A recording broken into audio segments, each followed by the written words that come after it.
All right, so I think that wraps up my topic on your background with fighting games. So for your topic, you kind of wanted to talk more about the community out there in Portland and the fighting game Yeah, community.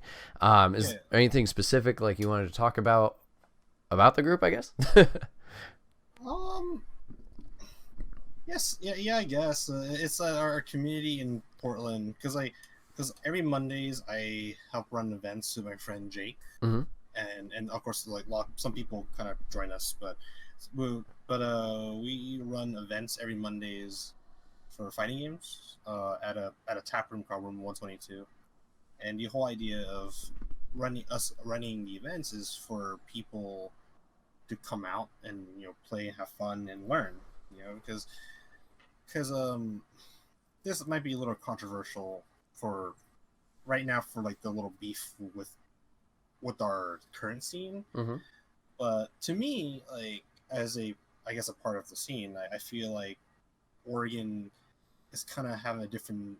It's not looking at the big picture of competitive of like the FGC. hmm It's because for us, like for our crew, like Dio's part of our crew too, and the whole idea of it is, play fighting is fun, and that's like the way to learn. Right. Like learn, and the most important, also one of the most important things is to share what you've learned, because it's I think like in like the US, I think, and I've heard like European players do this too. They don't share what they learned. Mm. They only share within their circle. So that's kind of like the big thing in at least like the Portland side. They just like to keep it within themselves. It's more an individualistic Mm. approach. Their whole idea is to grind this out and hope to get somewhere. When in reality, like to me, I think it's like if you treat this as like a job and thinking that you're gonna get professional with it, you're not gonna have fun. Right. Like the like big name players like Justin Wong and Daigo, they've been in the scene for a long time. They play these games because they love it, Yeah. and they're able to get somewhere with it. So and the current scenes, like they're not really looking at that. They're not looking at it as fun, or they're always complaining about, oh, I lost because of so and so. I'm like, you're not the best player. There's always gonna be someone better than you out there. hmm So that's yeah, that's like that's like my view at least. So that, and I'm trying to show that to our scene, our crew, like what we do on Mondays is hmm have fun, learn. It's okay to share. Like it's if you.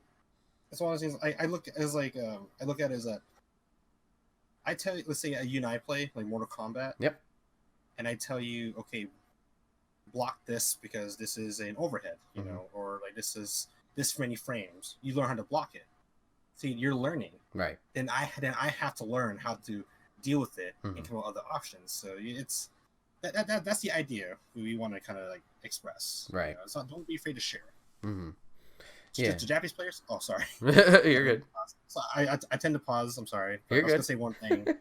The Japanese players, the reason why they exceed is because they're always sharing. They're Mhm. always meeting with each other, always playing. It's never any beef. There's some rivalry and stuff, but at the end of the day, we're just sharing stuff and we're having fun.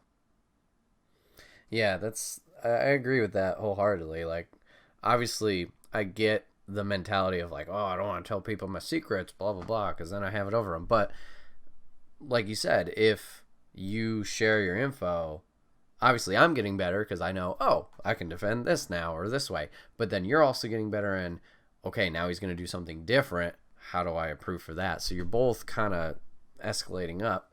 Um, Yeah, and obviously, with a better opponent, you can be better yourself. If you're just whooping my ass left and right, you'll be good against me, but you might not be good against somebody else, and it's not going to help you anywhere. So, exactly. Like I've actually had moments like that where, well, like I had a friend outside trying to teach Street Fighter, mm-hmm, because he wanted to learn, um, but he wasn't really trying mm-hmm. because he was trying to essentially be competitive in Overwatch. Ah, So he was so obviously he wasn't looking at it like the big picture of it, and so every time he says, "Oh, let's play Street Fighter, I want to learn," and I'm trying to explain to him these things he's not learning, it's like it's not fun for me because I don't like sandbagging you or anyone.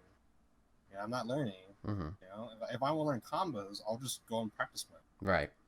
You know, it doesn't feel good. Yeah, it's definitely an interesting. I mean, with any game, just learning all of the minute details, like in fighting games, like you mentioned, frame data or overhead or where the attack's heading, like just Yeah. taking that all in sometimes is like, whoa, okay, hold on now. It's like a whole school subject of whatever. There's just a lot of information being thrown at you, but it's the same with anything. Oh yeah. Yeah, definitely. It's like learning. Like I just start like trying to like break out of this mold or break out like this like barrier. Because like for me, when I was always playing fighting games competitively, I always go by feel, Mm-hmm. which is like the old school arcade mentality. It's like, hey, I'm gonna learn these combos because at the time there's never any training mode in arcades. It's Right. literally you put a quarter in, you play the CPU, you play someone, you learn. Yeah. You know, and because you know so I never had the luxury to do that. So I've always tried to play on my feel. Now I'm trying to break out of that mold Mm-hmm. and actually start implementing more of like what fighting game developers are doing with the training mode now. You know, because they're making it very very accessible Yeah. to players now, Absolutely. which is awesome by the way. Mm-hmm. So I'm I guess better late than never, but I'm trying to utilize more of that. You know, like it helps me learn, and then I can share that with other people. Yeah. Yeah, I agree with the accessibility. Obviously, like you mentioned with the practice modes of the tutorials, like MK11 is really good with that, with mentioning like how frame data works and what attack is what. I haven't fully gone through it, but I've heard good things about it. But then another thing, I mean, it's not necessarily practice, but it gets the player in the mindset of like if they're new to it. For example, I think Marvel Infinite did it, but there's like an auto combo button where you can just keep hitting it and obviously it'll do a string, but if you learn how to actually do it, you get rewarded by doing more damage, and I think that's cool too. Like Yeah, have it for the casual audience where like, yeah, I just want to push a button and see cool things happen. Yeah. And then the person who's like, oh wait, but this happens if I do this, like give that person opportunity to learn. I think that's it's a good oh, yeah, balance. definitely. I think so too. Yeah. So you mentioned that you help out run the tournaments on Mondays. How did you first get like involved in helping out with the FGC in Oregon? What's funny is that it's actually my old job. I used to work at a retro game store Okay.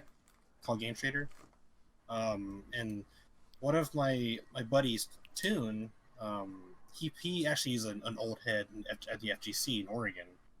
He's not that old, but he's considered an old head. Yeah. But anyways, so someone he knew from his Third Strike days, was asking about modding and stuff, and so when I was working there, it's like I can do it. So pretty much he referred his old like Third Strike, I won't say it's an acquaintance to me, and as I was working on his stuff that day, he was telling me about, oh, you should come out to this Monday event. You know, it's at a tap house. You know, you come out. Obviously, I was pretty hesitant at first, but he kept texting me and telling me like once a week. He does text me once a week and say, hey, you should come out. And I'm like, you know, screw it. I'll bring my arcade stick. I'll see how it is. And I've been there since almost a year now. Awesome. Yeah. It's kind of funny. How big would you say the group is out there? It's definitely gone bigger. That's good. It's definitely gone bigger. I was, see, the tap room event, we call it the tap out of the tap room. Okay, nice. Or short for tap room.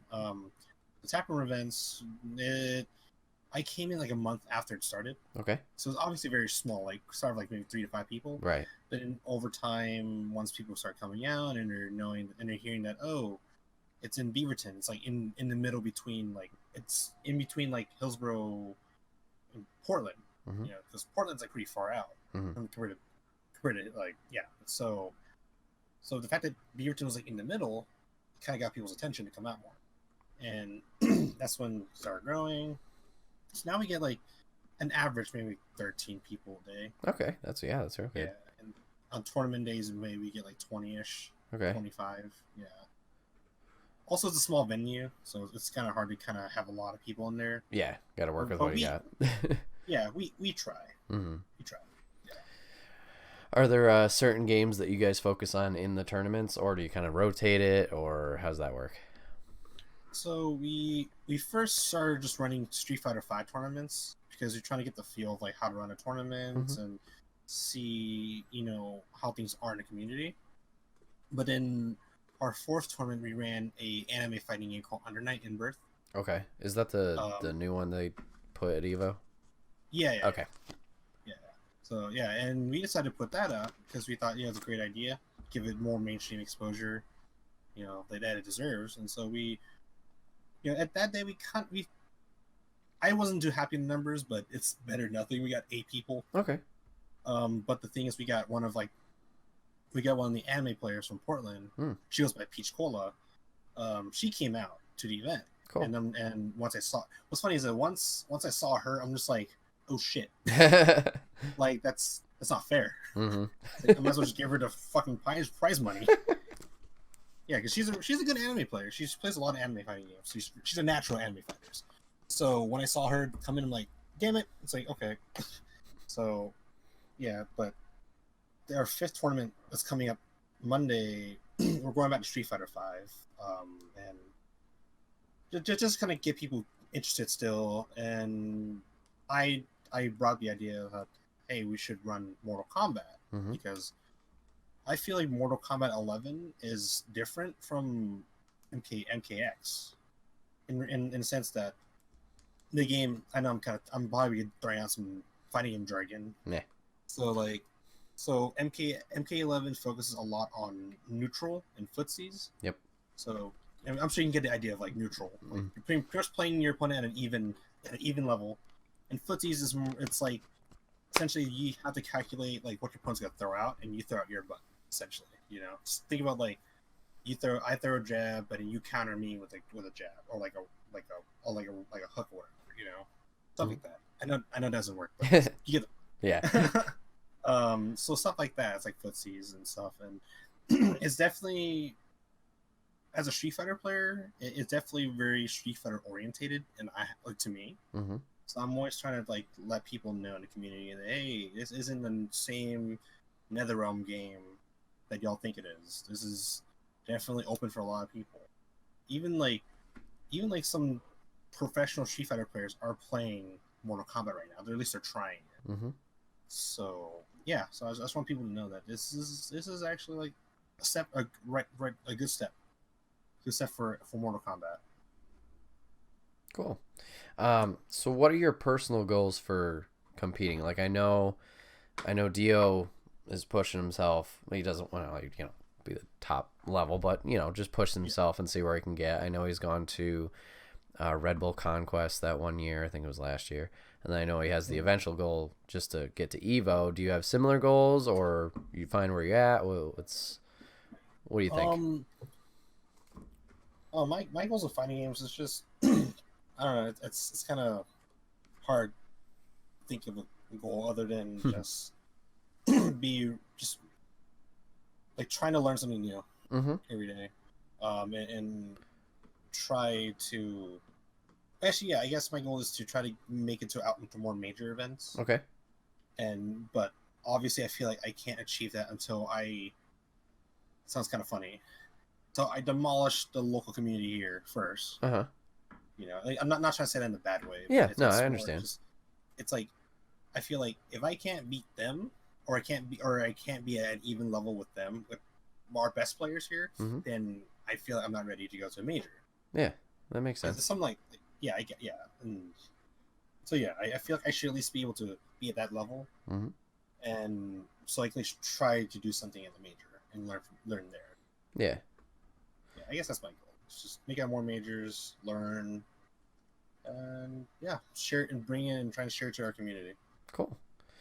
So let's see. I don't know. Is there anything else you want to talk about the community you guys have out there? I mean, like it's surprising. It's kind of I feel like it's our community here in Oregon is kind of small, Mm-hmm. but I feel like a lot of people are just low key. like just hiding Yeah. because they're just too concerned. I don't know why. I mean, maybe it's because the approach of our community it's rather like aggressive and competitive. Maybe that could be it, or maybe they're just too shy to play. So that's yeah. I feel like the scene should be bigger, but everyone's just kind of just shying away a little bit. Mm. But I also understand that we all have lives. You Yeah. know, I gotta work. I gotta go to school. All that stuff. So Hmm. I totally get it. I just would like people to be able to at least try and come. Hmm. So Yeah. what would be your tips? Let's for anybody who maybe wants to get a community started in their area, like just get something Mm. together. What would you recommend to them? Um. Damn, it's hard. I mean, Hmm. I guess it's. Well, I guess like what my friends did. They literally just okay. It's funny. This how the tap room event started was that our friend Steve lived close to the tap room, the room 122, and he literally became like acquainted and friends with the owner. Hmm. And he's like, "Hey, how do you feel if we just play Street Fighter here?" And he says, "That's cool because I like fighting games." And ever since then, they just started kind of just telling people that, "Hey, we're here, and come out." So I guess just do that. Like, just get a group of friends that you know that dedicate to playing this game. Like research the community, research if there is like a sort of following, some sort of following here, and then go out and start something. Like, yeah, go to, um, I say just go to like a local game store if they run events. Ask them if you can run an event or like a card shop because I'm sure I'm not. I know some card shops should be like cool with it. Hmm. Yeah, just get out there, just let them know, like, hey, we'd like to run this event, and then just market yourselves from there. Cool.